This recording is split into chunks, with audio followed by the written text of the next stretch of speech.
اللہ کا شکر ہے کہ اس نے ہمیں اور آپ کو دین اور دنیا کے معاملے میں ہدایت اور رہنمائی کے لیے اپنی سب سے عظیم کتاب قرآن مجید ہماری ہدایت کے لیے اتارا۔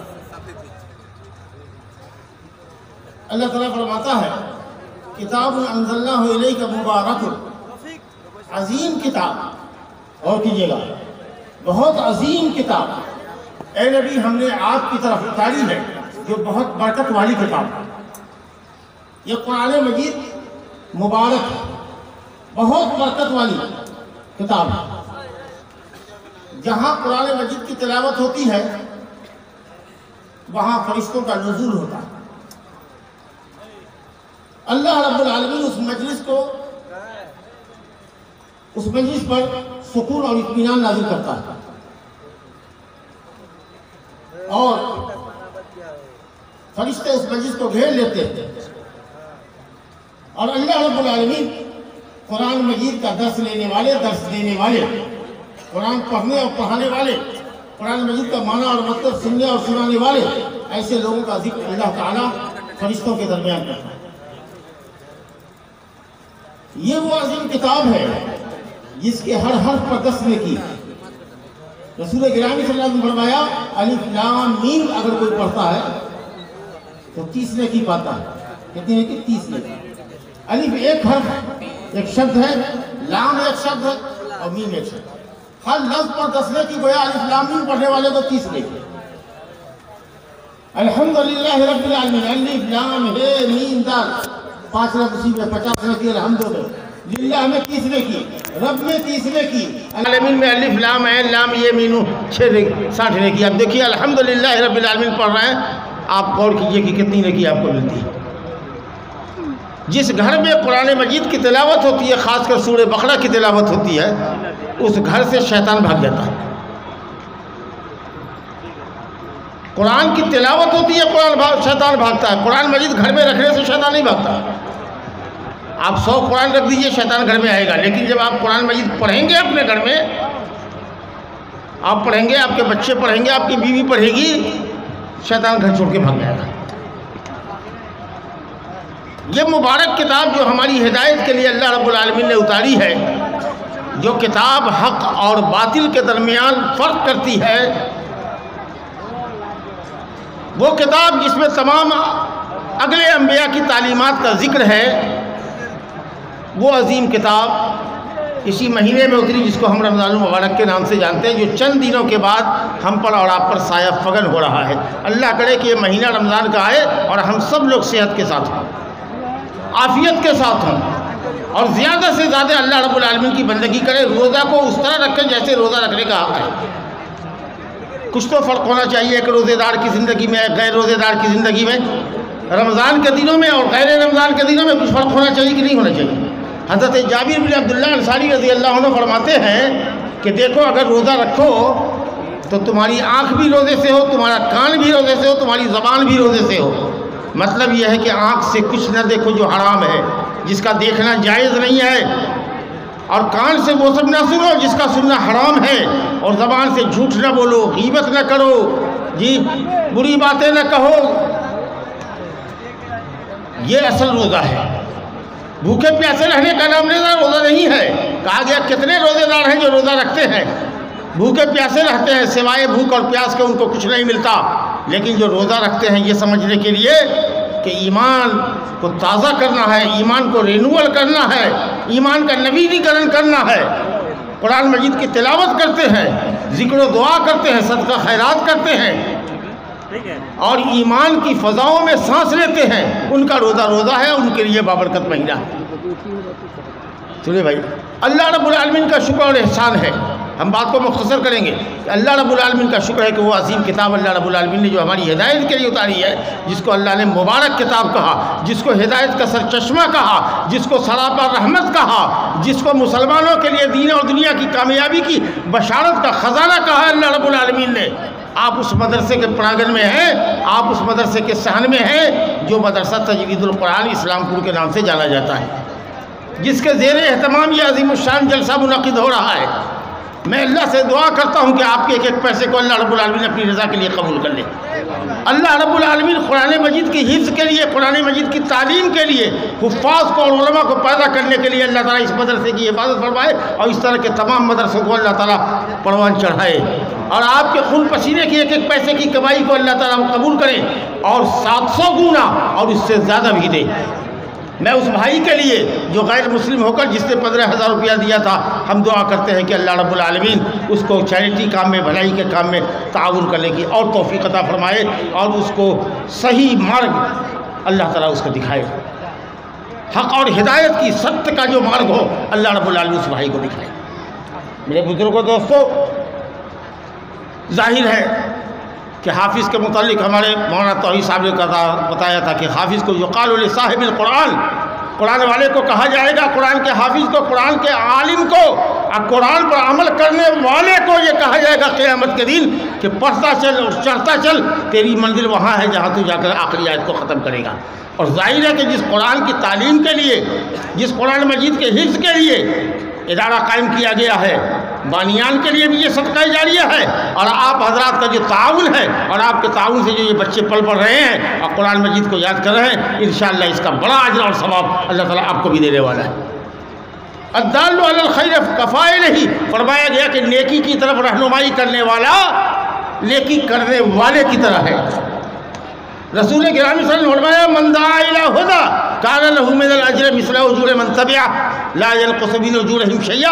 مسلم شریف کی روایت ہے، حضرت ابو ہریرہ رضی اللہ عنہ سے روایت ہے کہ جو کسی کو ہدایت کی طرف بلاتا ہے تو اللہ تعالیٰ ہدایت کی دعوت قبول کرنے والوں کے اجر اور ثواب کے برابر اللہ تعالیٰ اس شخص کو ثواب دیتا ہے جو ہدایت کی طرف لوگوں کو بلاتا ہے۔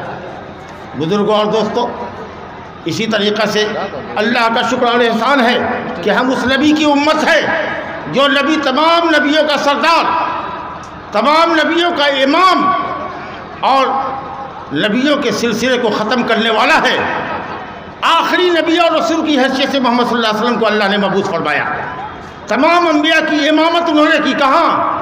شب معراج میں تمام انبیاء کی امامت کی، اور قیامت کے دن شفاعت کبریٰ، بڑی شفاعت، جس کے بعد رب العالمین بندوں کے درمیان فیصلہ کرے گا کہ کون جنت میں جائے گا کون جہنم میں۔ یہ سفارش بھی محمد صلی اللہ علیہ وسلم کے لیے قیامت کے دن خاص ہوگی۔ بڑی فضیلتوں والے نبی ہیں، تمام انبیاء میں افضل ہے۔ اللہ رب العالمین نے آپ کے اوپر نبوت کے سلسلے کو ختم کر دیا ہے، اللہ نے آپ کو شفاعت کبریٰ کا مقام نصیب فرمایا ہے۔ اللہ رب العالمین نے آپ کے لیے، آپ کی امت کے لیے پوری روئے زمین کو مسجد بنایا ہے۔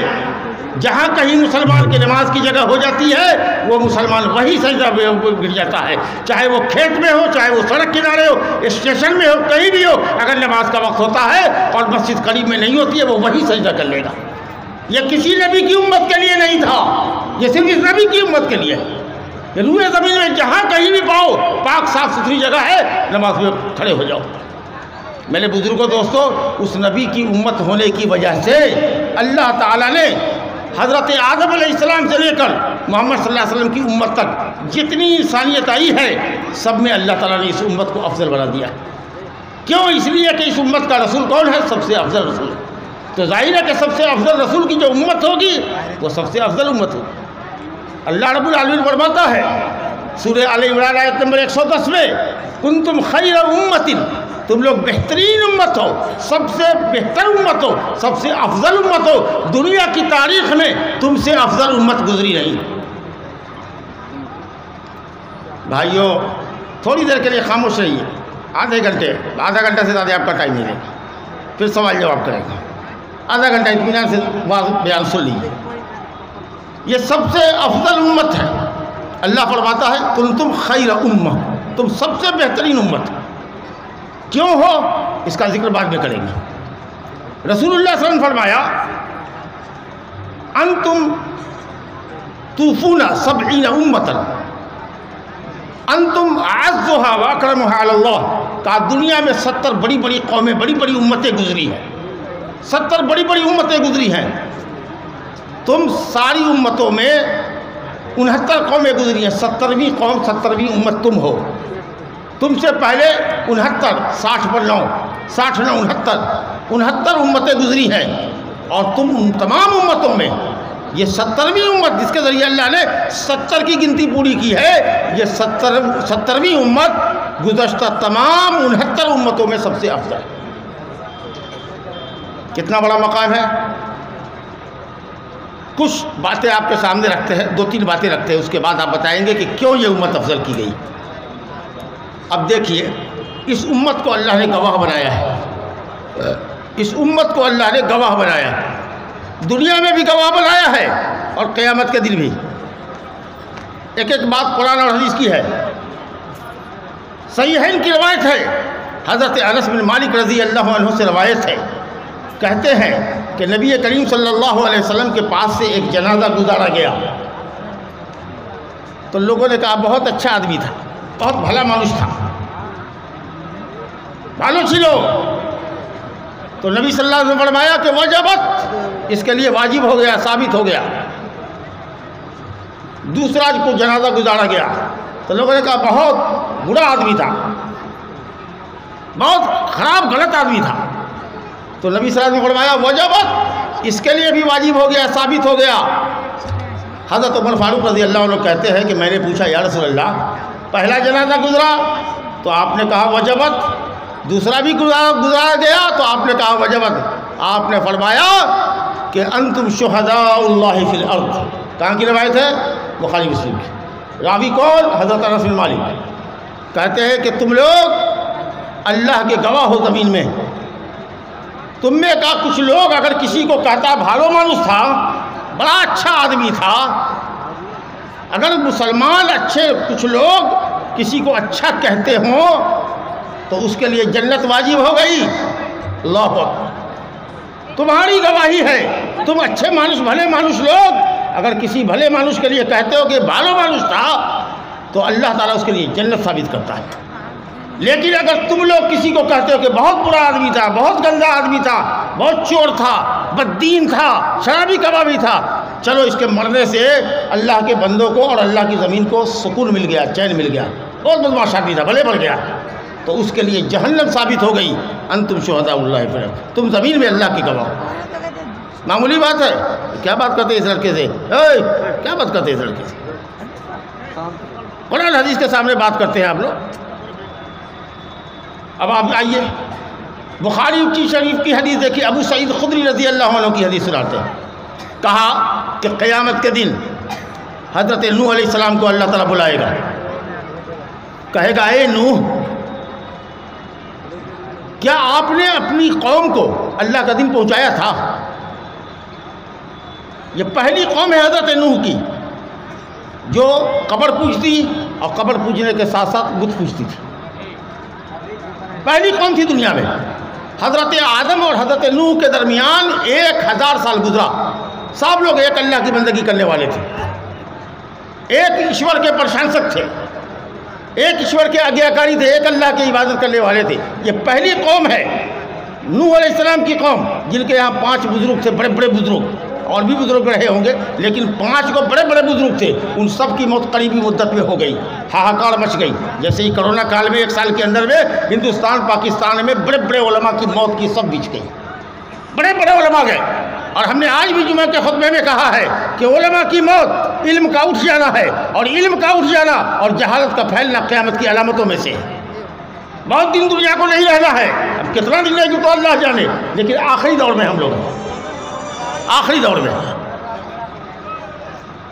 پہلی قوم ہے جس نے شرک کیا۔ حضرت نوح علیہ السلام کو اللہ نے ان کی ہدایت کے لیے بھیجا، کتنے سال تک؟ 950 سال تک انہوں نے قوم کو اللہ کی توحید کی طرف بلایا کہ لوگوں صرف ایک اللہ کی بندگی کرو۔ لیکن جب قوم نے انکار کیا اور سوائے چند لوگوں کے اور کوئی مسلمان نہیں ہوا تو اللہ نے کہا نوح بس کر، اب آپ تیری قوم میں اب کوئی ایمان نہ لائے گا سوائے ان کے جو ایمان لا چکے ہیں۔ اب ہم ان کو عذاب دینا چاہتے ہیں، آپ کشتی بناؤ۔ اور کشتی بنائی انہوں نے، لوگ مذاق اڑا رہے تھے کہ ریت میں چلاؤ گے کشتی، اور آپ کو معلوم ہے کہ کیسا طوفان آیا، ایسا طوفان آسمان اور زمین سے آیا کہ جس تندور میں چولہے جل رہے تھے تندور میں وہاں سے بھی پانی نکلنے لگا، اور بعض لوگوں نے کہا ہے کہ سب جگہ سے پانی نکلے گا. یہ مطلب ہے تندور کا مطلب تندور نہیں، ہر جگہ سے پانی نکلنے گا. اور دنیا جلمگن ہو گئی، جل تھل ہو گئی. اور لوگ کہتے ہیں ہم فلاں باپ کے بیٹے ہیں، فلاں مولانا کے بیٹے ہیں، فلاں حاجی کے بیٹے ہیں. حضرت نوح کا بیٹا نوح پر ایمان نہ لانے والا،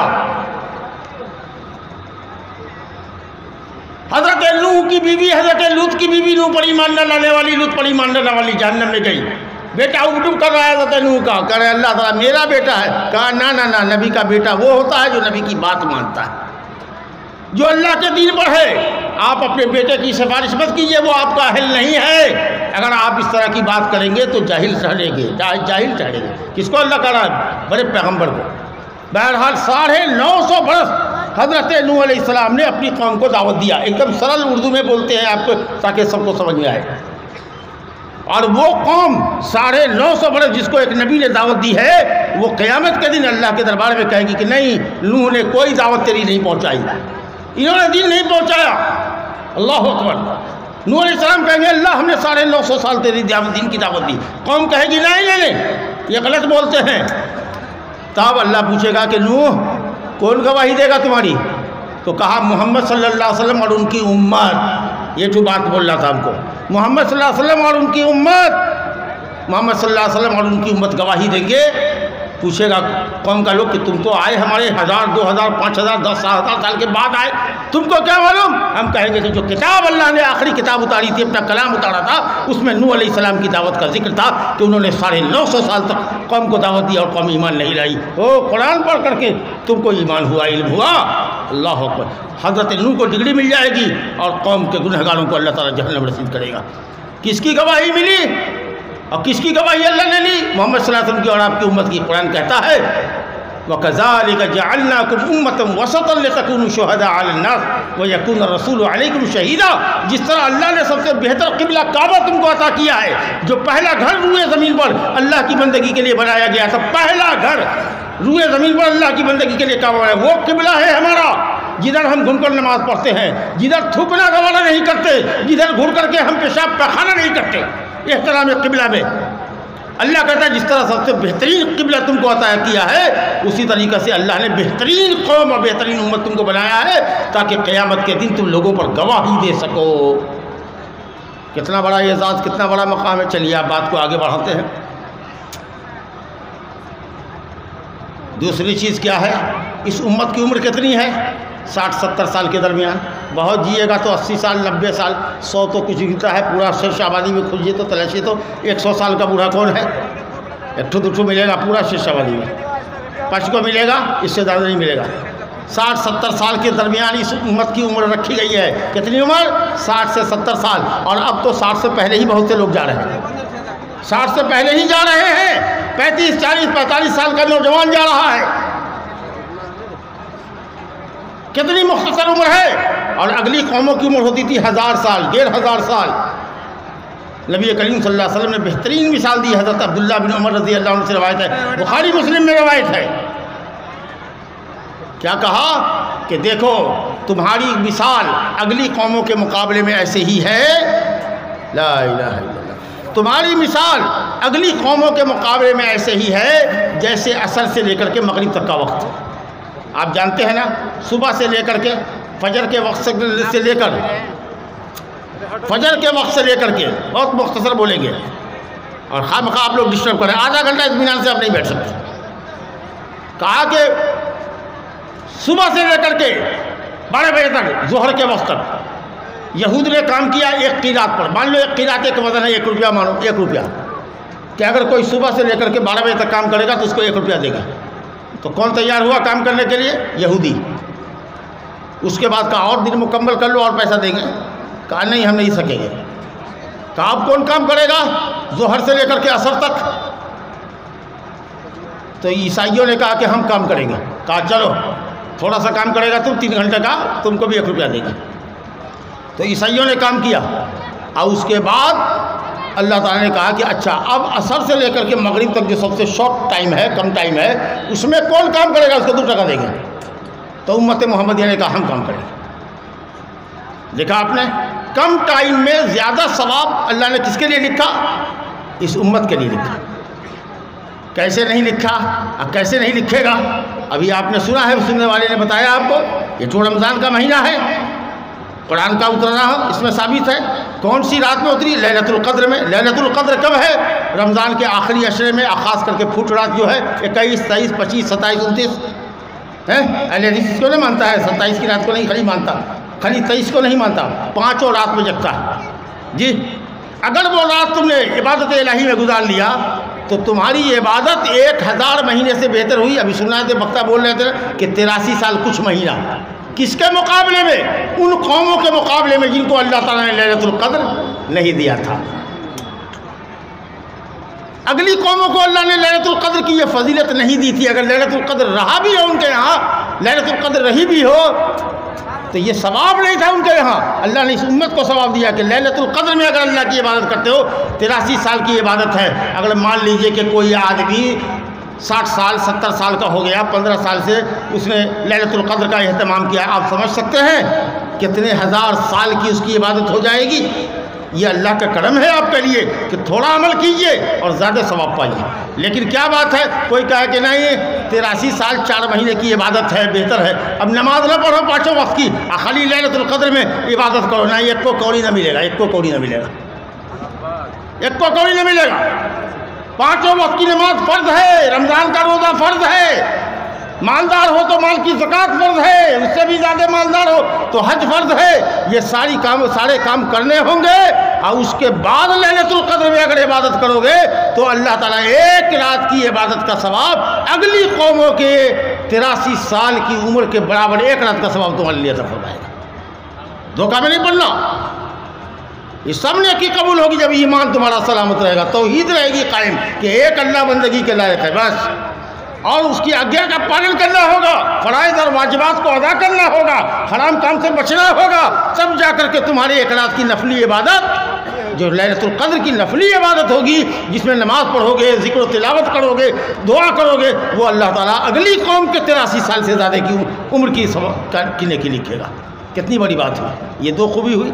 اچھا، یہ قوم، یہ امت محمدیہ سب کے بعد میں آئی ہے، آخری امت ہے، اب قیامت ہی قائم ہوگی، کوئی نئی امت نہیں آنے والی، کیونکہ امت رسول سے بنتی ہے، آخری رسول محمد صلی اللہ علیہ وسلم ختم، اب کوئی نبی نہ آئے گا، کوئی امت نہ آئے گی، یہی امت پر قیامت ہوگی جی۔ آپ نے فرمایا، ایک مرتبہ بیٹھے ہوئے ہیں صحابہ کے درمیان، حضرت عبداللہ بن مسعود کی روایت ہے کہ اے لوگوں، کیا تم کو یہ بات پسند نہیں ہے کہ جنت میں ہر چوتھا آدمی تم ہو؟ اللہ اکبر، جنت میں ہر چوتھا آدمی اس امت کا ہوگا۔ ہزار سال کی دنیا میں ہزاروں نبی اور رسول جو آئے ہیں، ان کی امتوں میں ہر چوتھا آدمی، 3 آدمی اور سے 1 آدمی سے، لوگوں نے کہا اللہ اکبر۔ اس کے بعد نبی صلی اللہ علیہ وسلم فرماتے ہیں کہ کیا یہ بات تم کو خوش نہیں کرے گی کہ تم ہر 3 کا تیسرا آدمی بنو؟ اللہ اکبر، صحابہ نے کہا اللہ اکبر، خوشی سے اچھل گئے۔ کہا آپ نے کہ کیا تم کو یہ بات پسند نہیں ہے کہ ہر 2 آدمی میں 1 آدمی تم رہو، آدھا جنتی تم ہی رہو، اور آدھے جنت میں پوری دنیا کی قومیں، امتیں، تمام نبی کی امتیں، آدھے جنتی تم ہو گئے۔ اور اس کے بعد رب العالمین کا کرم دیکھیے، سلیمان بن بریدہ کی روایت ہے ترمذی میں کہ اللہ نے کہا کہ جنت میں 20 صف جانے، 120 صف لوگ جائیں گے، جنت میں 120 صف لوگ جائیں گے۔ کتنے جائیں گے؟ 120۔ کہا کہ اس 120 کے اندر، کہا کہ 120 کے اندر رہنے دیجیے، 120 کے اندر 80 صف تم ہی ہوگے، 80 صف تم ہی ہوگے۔ کیا مطلب ہوا؟ 2 تہائی تم ہوگے۔ کہا آدھے جنتی، اب 2 تہائی، اب اور کیجئے، 100 میں 66 آدمی اس امت کا، 33 آدمی اور امت کا۔ اتنا جو مقام اللہ رب العالمین نے دیا ہے، اور بھی بڑی فضیلت ہے اس امت کی۔ اب 3 مثال آپ کو دیا کہ اللہ رب العالمین نے اس امت کو گواہ بنایا ہے، دنیا میں بھی اور قیامت میں۔ اللہ رب العالمین نے اس امت کی مختصر سی عمر میں اتنا ثواب دیا ہے کہ اگلی قوموں کے 1000 سال، سینکڑوں سال کی عبادتوں سے بڑھ کر اللہ تعالیٰ اس امت کی نیکیوں کا ثواب اس کو عطا کرتا ہے۔ 1 روپیہ خرچ کرتے ہو، کم سے کم 700 روپے کا ثواب ملے گا، نیت اچھی ہے تب۔ اور اگر نیت میں اخلاص ہے اور تقویٰ ہے اور اللہ کی رضا کا جذبہ ہے تو اللہ تعالیٰ واللہ یضاعف لمن یشاء، اللہ 700 سے بڑھا کر کے بھی تم کو دے گا۔ کبھی صدقہ دینے سے کوئی مال گھٹا نہیں ہے، صدقہ دینے سے کبھی کوئی مال گھٹا نہیں ہے، اور سود لینے سے کبھی کوئی مال بڑھا نہیں ہے۔ سود خار اپنی زندگی میں محتاجی دیکھ کر مرتا ہے، یاد رکھو گے، سود خار اپنی زندگی میں محتاجی دیکھ کر مرتا ہے، اور اگر خیر سے وہ گزر گیا تو اس کا بیٹا محتاجی دیکھ کے مرتا ہے۔ لیکن جو اللہ کے راستے میں خرچ کرنے والے لوگ ہوتے ہیں ان کی دولت کو اللہ تعالیٰ پشتوں پشتوں میں باقی رکھتا ہے، نسلوں نسلوں میں باقی رکھتا ہے۔ اور سب سے زیادہ جنت میں یہ امت جائے گی، 2/3 امت ہوگی۔ اللہ اکبر۔ اب سوال پر، اصل سوال پر آتے ہیں کہ اللہ نے یہ مقام اس امت کو دیا ہے، کس وجہ سے دیا، کیوں دیا ہے یہ امت، وجہ کیا ہے؟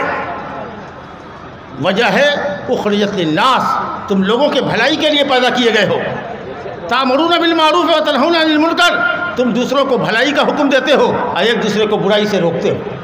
اگر یہ کام کرو گے خود بھی نیکی پر رہو گے، اور اگر کوئی بھائی تمہارا ہے جو نیکی کے راستے سے بھٹکا ہوا ہے اس کو نیکی کے راستے پر لگانے کی کوشش کرو گے، خود بھی گناہ سے بچو گے، اور اگر کوئی گناہ کے راستے پر لگا ہوا ہے تو اس کو گناہ سے بچنے کی تلقین کرو گے، تب جا کر کے یہ مقام تم کو ملے گا۔ آج معاشرے کو دیکھیے کتنا بگڑ گیا ہے، سماج کتنا بگڑ گیا ہے۔ یہ شیر شاہ والی، ہم یہاں آج سے نہیں آ رہے، 40 سال سے آ رہے ہیں، اب ادھر 5-7 سال سے بیمار رہنے لگے ہیں تو کم کر دیا ہے سفر۔ اور آپ کو بتایا نا کہ یہ پہلا جلسہ ہے ادھر کہ جو ہم نہ جانا کتنے سالوں کے بعد ہم 11 بجے کے بعد 11:30 بجے کے بعد تقریر کر رہے ہیں، ورنہ ہماری تقریر 9 بجے ہوتی ہے، 9 سے 10 بجے ہم کر کے چلے جاتے ہیں۔ کوئی شیر شاہ آبادی کی بستی نہیں ہے جہاں الحمدللہ ثم الحمدللہ میرا قدم لگیا۔ 38-40 سال سے اس میدان میں ہم ہیں، اور ہم یہ جانتے تھے کہ شیر شاہ آبادی یہ کہتا تھا کہ اگر 6 بیٹی ہے 8 بیٹی ہے تو بھی کوئی پرواہ نہیں ہے، بیٹا والا خود آوے گا، ایک چٹائی بھی دیں گے کہ نہ دیں گے، بیٹی کو رخصت کر کے لے جائے گا۔ ایک بڑی خوبی شیر شاہ آبادی میں یہ ہے آج بھی کہ سب اہل حدیث ہے، سب موحد ہے، عملی کوتاہی ہے، علم کی کمی ہے، لیکن موحد سب ہے، کوئی قبر پرست نہیں ہے الحمدللہ۔ لیکن آج ہم کو یہ سن کر کے کئی پچھلے سالوں سے بڑی تکلیف ہوئی کہ اب یہاں بھی جہیز کا چلن ہو گیا ہے، یہاں بھی گاڑی کا مطالبہ ہے، یہاں بھی سلامی کا مطالبہ ہے، یہاں بھی جہیز کا مطالبہ ہے، ان کے یہاں بھی بیٹیاں بوجھل ہو گئی ہیں، جبکہ 6-7-8 بیٹیوں کا باپ بھی کبھی پرواہ نہیں کرتا تھا۔ لڑکا والا خود آئے گا، رشتہ مانگے گا اور رشتہ دے دیں گے، نکاح کرا دیں گے، لے کے چلا جائے گا۔ دیکھو بھائیو، آدمی مستحب کام جب چھوڑتا ہے نا، ارے مستحب ہے، سنت ہے، ابھی سوال ہوگا، کوئی آدمی ہے نماز پڑھتا ہے بھاگتا ہے، جمعہ کے دن نماز پڑھتا ہے بھاگتا ہے، سنت میں نہیں پڑھتا ہے، نہ مسجد میں پڑھتا ہے نہ گھر میں پڑھتا ہے۔ ارے ہم کہتے ہیں فرض نمازیں نہیں پڑھتا ہے، جو فرض نماز پڑھے گا وہ سنت سے بھی محبت کرتا ہے۔ جمعہ آتا ہے، اس کو کیا سنت سے مطلب ہے؟ خالی جمعہ پڑھنے سے اس کو کیا فائدہ ہوگا؟ 5 وقت کی نماز اللہ نے دن میں فرض کیا ہے، جمعہ تو ایک دن میں فرض ہے، جمعہ کی نماز ظہر کے بدلے میں، جہاں تو روزانہ 5 وقت کی نماز فرض ہے، بلا عذر کے اگر 1 وقت کی نماز چھوڑتے ہو تو علماء نے کہا ہے، علماء کی ایک بڑی تعداد نے کہا کہ کافر ہو جاتے ہیں۔ تو آپ جب خود نیکی نہیں کریں گے اور دوسرے کو نیکی کی طرف نہیں بلائیں گے، سنت چھوڑیں گے تو کل ہو کر کے فرض بھی چھوڑیں گے۔ آج اگر چھوٹا گناہ کر رہے ہیں تو کل حرام بھی کریں گے۔ آدمی پہلے مکروہ کرتا ہے، اس کے بعد رفتے رفتے حرام کرتا ہے، 1 پیسہ چراتا ہے، 2 پیسہ چراتا ہے، کسی کا انڈا چراتا ہے، کسی کی مرغی چراتا ہے، کسی کا کدو قدیمہ چراتا ہے، اس کے بعد وہ سینئر چور ڈاکو ہو جاتا ہے۔ معاشرے میں برائی پھیل رہی ہے، دن بدن معاشرہ تباہی کی طرف جا رہا ہے۔ ہم دیکھتے ہیں کہ بچے بگڑ رہے ہیں، لیکن ہم کہنے اور سننے کو تیار نہیں ہیں، ارے جس کا بیٹا ہے وہ جائے برباد ہو، ہمارا ہونا چاہیے اچھا۔ نہیں، سب کا بھلا ہوگا تو ہمارا بھی بھلا ہوگا۔ واتقوا فتنة لا تصيبن الذين ظلموا منكم خاصة واعلموا ان اللہ شدید العقاب۔ بے فکر مت ہو جاؤ، اگر اللہ کا عذاب آئے گا تو صرف ظالموں پر نہیں آئے گا، تم بھی اس چکی میں پسو گے، عذاب کی چکی میں تم بھی پسو گے۔ اللہ تعالیٰ بہت سخت عذاب دینے والا ہے، اس لیے لوگوں کو سمجھاؤ، نصیحت کرو معاشرے میں اگر کہنا چھوڑ دو گے، برائی پر روکنا ٹوکنا چھوڑ دو گے تو معاشرہ خراب ہو جائے گا، ہلاک اور برباد ہو جائے گا، اور تب تمہاری نیکی تم کو بچا نہ سکے گی۔ کہتے رہو، چاہے کوئی سنے نہ سنے، سمجھے نہ سمجھے، اللہ ہدایت دے گا تو ہدایت پاوے گا، نہیں دے گا نہیں پاوے گا، لیکن ہمارا کام کیا ہے کہ لوگوں کو بھلائی کی طرف بلاؤ، برائی سے روکو۔ اگر یہ کام نہیں کرتے ہو تو تم اس فضیلت کے مستحق نہیں ہو جو اللہ نے اس امت کے لیے لکھی ہے۔ میرے بزرگوں دوستو، ابھی آپ کے سامنے میں نے ایک حدیث پیش کی تھی ابو ہریرہ رضی اللہ عنہ کی، مسلم شریف کے حوالے سے، کہ جو کوئی کسی کو نیکی کی طرف بلاتا ہے، اگر آپ کے بلانے سے کوئی نیکی کی راہ پر لگ جاتا ہے تو پوری زندگی بھر جو نیکی کا وہ کام کرے گا، نماز پڑھے، روزہ رکھے، جو بھی کرے، اس کو جتنا اللہ ثواب دے گا اتنا ثواب نیکی کی طرف، ہدایت کی طرف بلانے والے کو بھی دے گا، اور کسی کے ثواب میں کوئی کمی نہیں ہوگی، سب کو اللہ پورا ثواب دے گا۔ لیکن اگر کوئی کسی کو برائی کی طرف بلاتا ہے، کوئی کسی کو بدعت کی طرف بلاتا ہے، کوئی کسی کو شرک کی طرف بلاتا ہے، تو گناہ کرنے والے کو جتنا گناہ ہوگا اتنا گناہ اس شخص کو بھی ہوگا جس نے برائی کی طرف بلایا تھا۔ ایک تو یہ بڑا فائدہ ہے کہ نیکی کی طرف ہم بلائیں گے، برائی سے روکیں گے، ٹوکیں گے لوگوں کو، تو اللہ تعالیٰ ثواب بہت عظیم دے گا۔ دوسری بات کیا ہوگی کہ معاشرہ میں اگر گناہگاروں کی ہلاکت ہوگی تو اللہ تعالیٰ ہم کو بچا لے گا۔ کیوں؟ اس لیے کہ ہم نے ان کو ٹوکا تھا، روکا تھا، باز نہیں آئے۔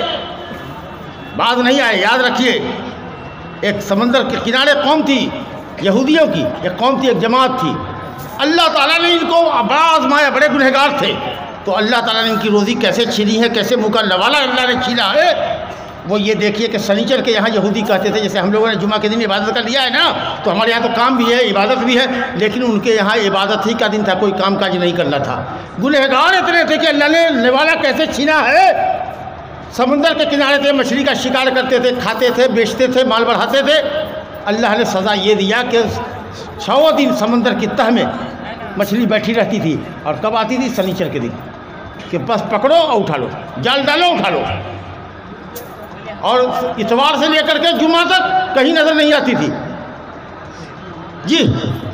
اور سنیچر کے دن اب تو بڑی پریشانی ہوئی کہ اب کیا کریں، تو ہیلا سازی کیا، جال ڈال دیتے تھے پہلے سنیچر کے دن، جمعہ کے دن، اور سنیچر کے دن اس میں پھنس جائے، یا مہاڑا کھول دیتے تھے، گڑھا بنا لیا، اور گڑھے میں پانی کے بہاؤ پر مچھلی آ گئی، اور دیکھ رہے ہیں کنارے، شکار نہیں کر رہے، جب دیکھا کہ مچھلی گڑھے میں بھر گئی تو باندھ دیا، سمجھا، اور جب اتوار کا دن آیا تو نکالے، 420 ہی کرتا ہے۔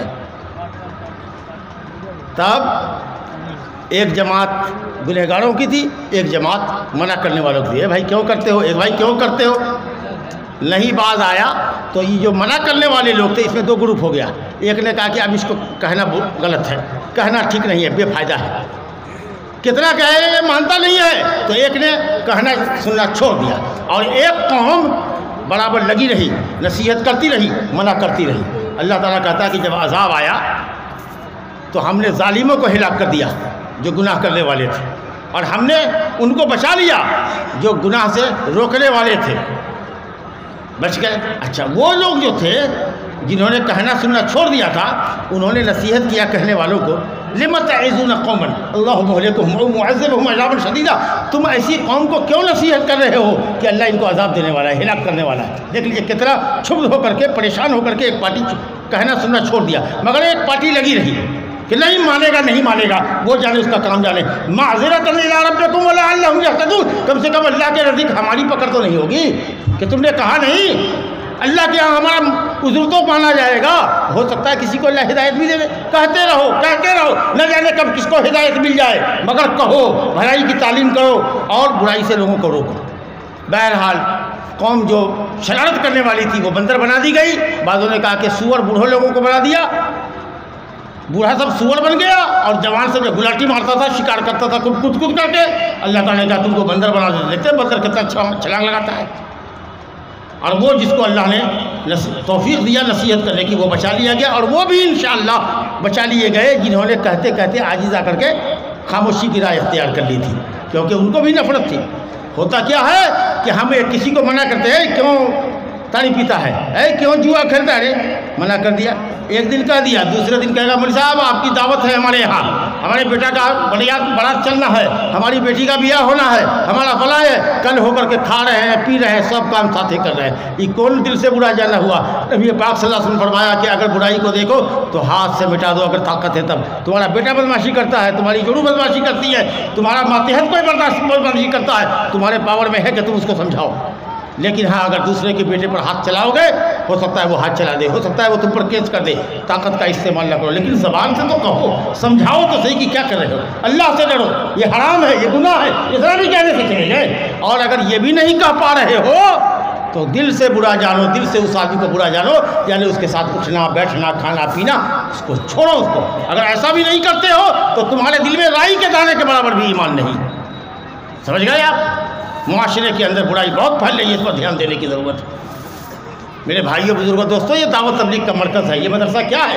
یہی علماء آپ کو جمعہ کا خطبہ دیتے ہیں، نکاح میں خطبہ پڑھتے ہیں، واضح بیان کرتے ہیں، آپ کو نصیحت کرتے ہیں، یہ مدرسے کا جلسہ ہو رہا ہے، دین کی باتیں آپ سن رہے ہیں، اللہ تعالیٰ سننے سے اور کہنے سے زیادہ ہم لوگ کو عمل کرنے کی توفیق عطا کرے، تو یہ سب معاملہ ہے۔ اور کیا ہوتا ہے، ایک آخری بات کہہ کے ختم کرتے ہیں، ایک حدیث پھر یاد آئی، بخاری مسلم کی حدیث ہے ماشاءاللہ، وہ حدیث نعمان بن بشیر رضی اللہ عنہ کی، وہ کہتے ہیں کہ جانتے ہو جو آدمی گناہ سے بچتا ہے اور وہ آدمی جو گناہ کرتا ہے، دونوں میں فرق کیا ہے؟ اور گناہ سے روکنے والے کی مثال، گناہ سے بچ رہا ہے اور کوئی گناہ کر رہا ہے، کیا کر رہا ہے؟ گناہ ہے، گناہ چھوڑو، ہٹو چھوڑو، اس آدمی کی مثال، اور وہ آدمی جو گناہ کر رہا ہے، دونوں کی مثال اس طرح کی ہے کہ جیسے ایک کمیونٹی نے، ایک قوم نے، کچھ لوگوں نے سمندری سفر کرنے کے لیے جہاز بک کرایا، تو جہاز میں 2 تلہ تھا، ایک تلہ نیچے ہوتا ہے پانی کے اندر، ایک تلہ پانی کے اوپر ہے،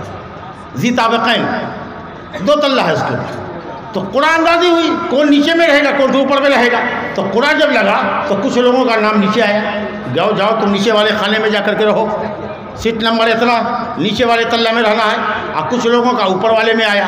اب نیچے والے کو جب پانی کے لینے کی ضرورت پڑے گی سمندر سے تو کہاں جانا پڑے گا؟ اوپر میں چڑھنا پڑے گا کہ نہیں؟ اوپر جائے گا، اوپر کے تلے میں پھر جھک کر کے سمندر میں بالٹی ڈالے گا، اس کے بعد پانی نکالے گا، پانی لے کے آئے گا اپنے نیچے تلے میں، کھائے گا پیے گا، جو کرنا ہوگا کرے گا۔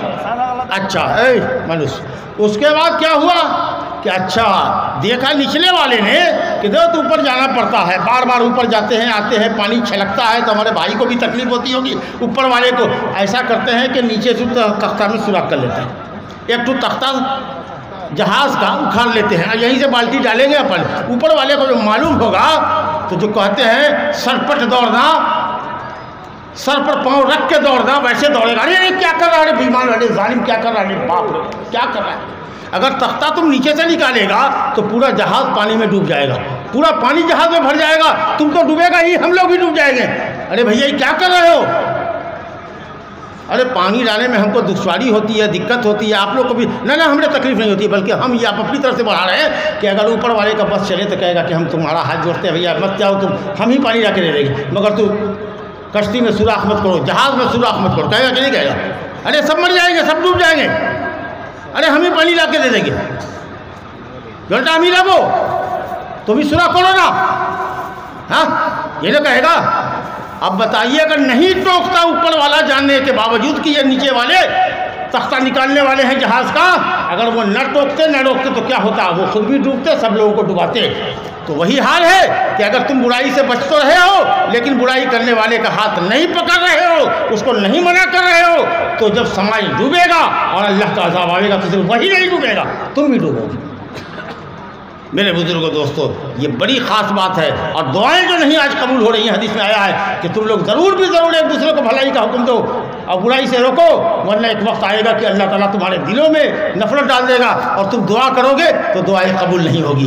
مومن مرد اور مومن عورتیں جتنے ہیں، اللہ کہتا ہے والمومنون والمومنات بعضهم اولیاء بعض یامرون بالمعروف وینہون عن المنکر، مومن مرد اور مومن عورتیں سب ایک دوسرے کے بھائی بہن ہیں، سب کو چاہیے کہ ایک دوسرے کو بھلائی کا حکم کریں اور برائی سے روکیں۔ اللہ رب العالمین سے دعا ہے کہ اس نے ہم کو خیر امت بنایا ہے، سب سے بہتر نبی کی، افضل نبی کی امت بنایا ہے، اور جس وجہ سے بنایا ہے وہ یہ ہے کہ ہم خود نیکی پر عمل کریں، برائی سے بچیں اور دوسروں کو نیکی کی طرف دعوت دیں، گناہوں سے روکیں۔ ہمارا کام کہنا ہے، سننا ہے، ہدایت دینا اللہ کے ہاتھ میں ہے۔ میرے بزرگوں دوستوں، یہ کام ہم کو ضرور کرنا چاہیے، ورنہ اللہ تعالیٰ کے عذاب سے گنہگار تو ہلاک ہوگا ہی، ہم بھی نہ منع کرنے کی وجہ سے ہلاک ہو جائیں گے۔ اللہ رب العالمین معاشرے کی اصلاح فرمائے۔ جو ہم لوگ اہل حدیث اپنے آپ کو کہتے ہیں لیکن حدیث پر عمل نہیں ہے، قرآن پر عمل نہیں ہے، واجبات فرائض تک کو چھوڑتے ہیں، حرام کرتے ہیں، تاڑی دارو پیتے ہیں، جوا کھیلتے ہیں، سود کاری کرتے ہیں، جی رشوت لیتے ہیں، اور اس طرح کی نہ جانے کتنی برائیاں ہمارے اندر آ گئی ہیں۔ اللہ رب العالمین ہمیں اور آپ کو مرتے دم تک دین پر قائم رکھے، ہدایت پہ قائم رکھے، ہدایت کی دعوت دینے کی اور گناہوں سے بچنے اور روکنے کی اللہ تعالیٰ توفیق عطا فرمائے۔ اور دوسرے لوگوں نے خرید لیا اور خرید کر اس میں گھر بنا لیا، یہ کیسا ہے؟ بالکل حرام ہے، ناجائز ہے۔ اگر اس نے وقف کر دیا ہے، تحریر کر دیا ہے، یا دو ثقہ آدمی کو گواہ رکھ کر کے رکھا ہے کہ یہ جو مسجد زمین ہم مسجد کے لیے دیتے ہیں وقف کی زمین ہے، تو وقف کی زمین کو بیچنا خریدنا جائز نہیں ہے، نہ پوتے کے لیے بیچنا جائز ہے، نہ کسی مسلمان کے لیے اس کا خریدنا جائز ہے۔ ضروری ہے کہ خریدنے والا اس زمین کو خالی کرے، اس کو عالم سے پوچھ کر کے زمین لینا چاہیے، اور اس کا ہر جانا اس کے پوتے سے لے کے تم نے بیچا اس کو اور ہم نے بلڈنگ کو بنایا ہے، لہٰذا ہمارا پیسہ بلڈنگ کا پیسہ واپس کرو اور اس زمین کو مسجد کے لیے فری کرے۔ سوال ہے کہ مسجد میں لوگ باجماعت نماز پڑھتے تھے، کسی جھگڑا کی وجہ سے مسجد والوں نے نماز پڑھنے کے لیے منع کر دیا، تو کیا مسجد والوں کا یہ کام صحیح ہے؟ اللہ اکبر۔ ومن اظلم ممن منع مساجد اللہ ان یذکر فی اسمہ وسعی فی خرابها۔ اللہ اکبر۔ اللہ تعالیٰ فرماتا ہے کہ اس سے بڑا ظالم کون ہوگا جو اللہ کے گھر میں کسی کو عبادت کرنے سے روکے اور مسجد کو برباد کرنا چاہے۔ ارے مسجد کو ڈھانے سے زیادہ سنگین ہے کہ کسی کو تم عبادت کرنے سے روکو، یہ ایسا ہی ہے جیسے کہ تم نے مسجد کو ڈھا دیا۔ ایسے لوگوں کے لیے بڑا دردناک عذاب ہے، اس سے بڑا ظالم کوئی نہیں ہو سکتا۔ سب سے بڑا ظالم وہ ہے جو کسی کو کسی جگہ سے روکے، اس میں اللہ کے گھر سے، اللہ کے گھر میں آنے سے اور اللہ کے گھر میں عبادت کرنے سے کسی کو روکے، اور یہ کہے کہ صاحب یہ ہمارے باپ دادا کی بنائی ہوئی مسجد ہے، تم کو نماز نہیں پڑھنے دیں گے، جا کر نماز پڑھو۔ اس سے بڑا ظالم کوئی اور نہیں ہو سکتا۔ عورتوں کا ایک دستور ہے کہ جس عورت کا شوہر کا انتقال ہو جاتا ہے تو زیورات اتار دیتے ہیں، بیوہ۔ بہت اچھی بات ہے، واجب ہے، عورت کے اوپر واجب ہے کہ جب اس کا شوہر مر جائے تو مرنے کے دن سے لے کے 4 مہینہ 10 دن تک زیورات نہ پہنے، کیونکہ زیورات زینت کے لیے پہنا جاتا ہے، بناؤ سنگار کے لیے۔ تو جو بھی کام بناؤ سنگار والا ہے، ٹکا ٹھوپا ڈالنا، اسی طریقہ سے زرق برق لباس پہننا، خوب رنگین لباس پہننا، چمکدار لباس پہننا، اسی طریقہ سے چوڑی لاٹھی وغیرہ پہننا، زیورات پہننا، یہ زینت ہے۔ تو ترک زینت واجب ہے اس عورت کے اوپر۔ باقی رات باپ بھائی مر جائے، کوئی بھی دنیا کا آدمی مر جائے، اگر وہ سوگ منانا چاہتی ہے تو 3 دن تک منائے گی سوگ، منانا چاہتی ہے تو، واجب نہیں ہے۔ لیکن شوہر کے مرنے پر 4 مہینہ 10 دن، اور اگر حاملہ ہے عورت تو جب تک کہ حمل جن نہیں دیتی، 4 مہینہ 10 دن سے پہلے جنے یا 4 مہینہ 10 دن کے بعد جنے، جب تک کہ حمل نہیں جنے گی اس وقت تک کہ زیب و زینت کرنا اس کے لیے حرام ہے۔ تقریر جادوئی طریقے سے سور لگا کے بنگلہ اردو میں کر سکتے ہیں، بعض مقرر عورتوں کی گیت کو بھی نقل کرتے ہیں، ادا کے 10-10 منٹ تک سناتے ہیں۔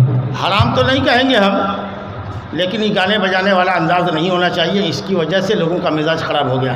اب ہم کو گانے نہیں آتا ہے تو اگر ہم لاکھ قرآن حدیث کی بات کریں گے، ایک ایک بات قرآن کی آیت کی روشنی میں اور حدیث کی روشنی میں میں نے کہی آپ کو، لیکن پھر بھی چٹخانا آپ کو نہیں ملا ہوگا۔ کچھ لوگ دیکھ رہے ہیں کہ بہت غور سے انہوں نے سنا ہے، بلکہ ہم سمجھتے ہیں کہ سارے لوگوں نے غور سے سنا آپ کو، آپ نے عزت بڑھائی، اللہ آپ کی عزت بڑھائے، جو کہا ہے اس پر ہم کو عمل کرنے کی توفیق دے، آپ لوگوں کو سننے کی توفیق دے۔ لیکن گانے والے کو لوگ خوب سنتے ہیں، 50-50 ہزار روپیہ 60-60 ہزار روپیہ دے کر کے بلاتے ہیں۔ 2 گھنٹہ علم غلم بولے گا، ادھر ادھر بولے گا، اکھاڑے گا، پچھاڑے گا، اس کو گرائے گا، اس کو اٹھائے گا، خوب جوش میں بولے گا، ہم سے بھی زیادہ جوش میں بولتا ہے کوئی، لیکن آپ منہ مانگا پیسہ دیتے ہیں، مزاج خراب کر دیا بلا کر کے لوگوں کو، گویوں کو بلا کر گویوں کو۔ یہ گانے کا اسٹیج نہیں ہے، یہ عالموں کا اسٹیج ہے۔ قرآن اور حدیث سنو، ہم ہمیشہ کہتے تھے کہ شیر شاہ آبادی پرانے زمانے میں اگر کسی کو سنتا ہے کہ کہتا ہے اللہ نے یہ فرمایا اور رسول نے یہ فرمایا، قرآن اور حدیث کی بات کرتا تھا تو کہتا تھا یہ اہل حدیث مولوی اچھے ہیں، یہ مولوی اہل حدیث ہو جو قرآن حدیث کی بات کرتا ہے۔ اب تو مولویوں کی بات میں ایک آیت کا ٹکڑا رہتا ہے، حدیث تو کہیں پڑھتا بھی نہیں ہے اور عربی لفظ کو پڑھنے بھی نہیں آتا ہے اکثر لوگوں کو۔ واز اور بیان گا کر کے کہتا ہے، کہا نا راگ رہتا ہے، عورتوں کی گیت، عورتوں کی آواز میں، سریلی آواز میں۔ حرام تو میں نہیں کہتا، لیکن یہ بات بہرحال اچھی نہیں ہے اور ادبا اور شرفا کی مجلس کے لائق کم سے کم نہیں ہے۔ اسی لیے بات سنجیدگی سے کیجیے، اطمینان سے کیجیے، قرآن حدیث کی بات کیجیے۔ کبھی کبھی ہوتا ہے کہ غیر ارادی طور پر اگر کسی کو کوئی لئے میں آ جائے، پھر وہ سنبھلے اور اپنے انداز پہ جو بولنے کا انداز ہے، جو سمجھانے کا انداز ہے، جو تقریر کرنے کا انداز ہوتا ہے، اس انداز کی گفتگو ہونی چاہیے۔ گا کر کے بیان کرنے سے لوگوں کو پرہیز کرنا چاہیے۔ چلیے، الرجی کی بیماری کی وجہ سے رات میں فرض غسل کرنے پہ سردی بار بار لاحق ہو جاتی ہے، کیا تیمم کر سکتے ہیں؟ گرم پانی سے وضو کرے، گرم پانی سے غسل کرے۔ اگر الرجی ہے تو گرم پانی سے، اگر گرم پانی بھی نقصان کرتا ہے تب تیمم جائز ہے۔ اگر الرجی ہے، گرم پانی نے نہیں کر سکتا ہے یا گرم پانی بھی اس کو نقصان پہنچاتا ہے تب تیمم کرے گا، نہیں تو گرم پانی کر کے غسل کرے گا۔ جی، جس کے گھر میں میت ہو گیا ہو، اس دن شام کو اگر کھانا بنانا چاہتے ہیں گھر والے تو بنا سکتے ہیں جب تک کہ میت سامنے ہے، لاش پڑی ہوئی ہے تو آدمی غم میں رہتا ہے، کھانا نہیں بناتا۔ اس لیے کہا گیا کہ اس کے رشتہ دار، اس کے پڑوسی لوگ کھانا بنا کر کے اس کو بھیج دیں۔ جب میت دفنا دیا گیا، غم اب ہلکا ہو گیا، ایک آدھ وقت کا کھانا آپ نے دے دیا، اب وہ دیکھ رہا ہے کہ ایک سلسلہ اور رشتہ داروں کا چھوڑا، بھائی نہیں ٹھیک ہے، اب ہم نے دفنا دیا میت کو، اب ہم فری ہو گئے، ہمارے گھر کی عورتیں فری ہو گئی، اب ہم اپنا کھانا خود بنائیں گے اور کھائیں گے۔ یہ تو بڑھیا طریقہ ہے۔ ایک سلسلہ لگائے ہوئے ہیں، دعوتوں پر دعوتیں اڑا رہے ہیں، لوگوں کے یہاں سے آ رہا ہے، مرغا مچھلی بن کے آ رہا ہے، کھا رہے ہیں۔ جب تک لاش رہے اس وقت تک یہ معاملہ ہے، ایک دو وقت تک کا معاملہ ہے، لیکن ہفتوں دعوتیں چلتی رہتی ہے۔ اس طریقے کو ختم کرنا چاہیے۔ کیا مسلم لڑکی غیر مسلم سے شادی لا حول ولا قوت الا باللہ حرام ہے۔ غیر مسلم میں صرف یہودی اور عیسائی عورت مسلمان سے شادی کر سکتی ہے اپنے دھرم پر رہتے ہوئے، لیکن مسلمان عورت سوائے مسلمان کے کسی اور سے شادی نہیں کر سکتی۔ اگر کرے گی تو حرام ہوگا، اور یہ شادی نہیں ہوگی، بلکہ اگر ایسا کرتی ہے تو زناکاری اور بدکاری ہوگی۔ کیا عورت کی امامت کر کے مسجد میں عیدین کی نماز پڑھا سکتی ہے؟ کر سکتی ہے، عورت کی امامت کر سکتی ہے، ورنہ عید کی نماز مردوں کے پیچھے ایک جماعت میں پڑھنا افضل ہے۔ کیا ایک سلام سے تراویح کی 4 رکعت نماز ادا؟ نہیں، سنت کے خلاف ہے۔ آپ صلی اللہ علیہ وسلم نے فرمایا صلاۃ اللیل مثنا، بخاری مسلم کی رات کی نماز دو رکعت، کبھی بھی 4 رکعت ایک سلام سے نہیں۔ اس میں ایک بیجا سوال ہے کہ التقاء ختانین سے غسل واجب ہوتا ہے؟ التقاء ختانین، التقاء الختانین سے، جی غسل واجب ہوتا ہے، تو کیا یہی حال التقاء دوبر میں بھی ہوگا؟ اگر اخراج منی ہو، اگر آدمی عورت کی شرمگاہ سے اپنی شرمگاہ کو ٹکرائے اور اس کا منی خارج ہو جائے، جو اچھل کر کے گاڑھا پانی نکلتا ہے، اور جس کے بعد آدمی کا سیکس خواہش ٹھنڈی پڑ جاتی ہے، جو منی ہے اس پر غسل واجب ہے۔ اور وہی شکل اگر آدمی نعوذ باللہ ثم نعوذ باللہ لعنتی کام کرتا ہے، مرد کی دوبڑ میں آتا ہے، یا عورت کی شرمگاہ سے اگر انجوائے کرتی ہے اور اس میں اگر اس کا منی خارج ہوتا ہے تو غسل واجب ہوگا۔ لیکن اگر مرد عورت کی شرمگاہ میں اپنا خطرہ والا حصہ اگر وہ داخل کرتا ہے تو منی ہو یا نہ ہو اس پر غسل واجب ہوگا۔ دعائے قنوت میں ہاتھ اٹھایا جائے گا یا نہیں؟ اٹھا سکتے ہیں، دعائے قنوت ہاتھ اٹھا کے بھی کریں گے، لیکن چہرے پر ملنا نہیں ہے، نماز کے اندر یا نماز کا۔ ارے یار جواب تو بھی دے رہے تو آدھے 10 سیکنڈ میں تو ہم جواب دے رہے ہیں۔ کہہ رہے ہیں کہ تو ہاتھ اٹھا کے بھی دعا کر سکتے ہیں، نیت باندھے بھی دعا کر سکتے ہیں، لیکن اگر ہاتھ اٹھاتے ہیں تو چہرے پر مت ملیے گا۔ ہاتھ باندھے کیجیے یا ہاتھ اٹھا کے کیجیے، اس کے بعد اللہ اکبر کر کے رکوع میں جائیے، یا رکوع کے بعد اگر کر رہے ہیں تو ہاتھ اٹھا کے دعا کیا اور اس کے بعد اللہ اکبر کر کے سجدے میں چلیے، چہرے پر ہاتھ مت ملیے۔ بلکہ نماز کے باہر کی جو حالت ہے دعا بھی، اگر دعا بھی کرتے ہیں تو بھی چہرے پر ہاتھ نہیں ملنا چاہیے۔ یہ دعا کی بدعات میں سے ہے کہ آدمی چہرے پر ہاتھ ملے۔ دعا کرو، ہاتھ اٹھاؤ اور پھر الحمد شریف پڑھ کر کے اللہ کی تعریف کر کے نبی پر درود السلام پڑھ کے دعا کرو، اور اس کے بعد پھر اللہ کی تعریف کرو، نبی پر درود السلام بھیجو، آمین کہہ کر کے اپنے ہاتھ کو نیچے گرا لو بغیر چہرے پر ملے ہوئے۔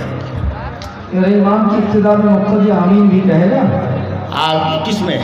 قنوت وتر میں۔ قنوت وتر میں کہہ سکتا ہے۔ اہل علم نے کہا ہے قنوت وتر میں کر سکتا ہے، جیسے قنوت نازلہ میں صحابہ کرام نبی صلی اللہ علیہ وسلم کے پیچھے کہتے تھے یہ بھی قنوت ہے وہ بھی قنوت ہے۔ ایسے تو کوئی حدیث ہم کو قنوت وتر کی نہیں معلوم ہے کہ اس میں آمین کہتے تھے، لیکن قنوت نازلہ میں جب مصیبت کے وقت ہوتی تھی تو صحابہ کہتے کنا نؤمن ومن خلفہ، جو لوگ آپ کے پیچھے ہوتے تھے وہ آمین کہتے تھے۔ اگر کوئی آمین کہتا ہے تو انشاءاللہ کوئی حرج کی بات نہیں ہے۔ اور اگر وہ دعا کو پڑھے جو امام پڑھتا ہے اللہم اہدنی فیمن ہدیت یا اہدنا فیمن ہدیت، تو 30 دن 29 دن اگر اس کے پیچھے پڑھے گا تو انشاءاللہ یاد بھی ہو جائے گا۔ تو بجائے اس کے کہ آمین کہے، اس سے بہتر ہے کہ اگر کہے اللہم اہدنا فیمن ہدیت، تو یہ بھی اپنے من میں کہ اللہم اہدنا فیمن ہدیت۔ سنتے انشاءاللہ دیکھیے گا کہ پورے رمضان میں اس کو دعائیں پڑھو دیا جائے گا۔ تعمیر مسجد میں کافی مشرک کا پیسہ لیا جا سکتا ہے؟ نہیں لیا جا سکتا ہے۔ ما کان للمشرکین ان یعمروا مساجد اللہ شاہدین علی انفسہم بالکفر، مشرک کے لیے جائز نہیں ہے کہ وہ اللہ کے گھر کی تعمیر کرے